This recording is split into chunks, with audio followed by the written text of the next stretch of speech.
பண்ணிட்டு வந்து ராகுகேது பரிகாரம். ராகுகேது பரிகாரம் பண்ணி சரியா போயிடுச்சு அவனுக்கு. சொல்லு. உனக்கு ராகுகேது தோஷம்லாம் இல்லை. உனக்கு நாகதோஷம் இருக்குது. நாகதோஷம் இருந்தன்னா ராகுகேது பூஜை பண்ணால் செட் ஆகாது. செட் ஆகாதுன்னா நிவர்த்தி ஆகாது. நாகதோஷம் வேற, ராகுகேது பூஜை வந்து உனக்கு கல்யாணம் ஆகாததுக்கு பண்ணுறது, அது வந்து நேரம் சரினா பண்ணுறது. இது வேற. உனக்கு இருக்கிறதே இந்த மாதிரி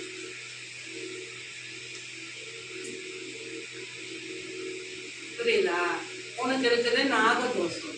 நாகதோஷன்றது வந்து செவ்வாய்க்கிழமை நின்று நீ இதை வச்சுட்டு எடுத்துட்டு வா. எடுத்துட்டு வந்ததுக்கப்புறம் நான் அம்மா உத்தரவு கேட்டு நான் சொல்கிறேன். அது மாதிரி நம்ம செஞ்சால் மட்டும்தான் நம்மளுக்கு சீக்கிரமாக போதும். ஏன்னா நாகதோஷம் தான் மட்டும் அந்த நாகத்தை நம்ம நிவர்த்தி பண்ணணும்.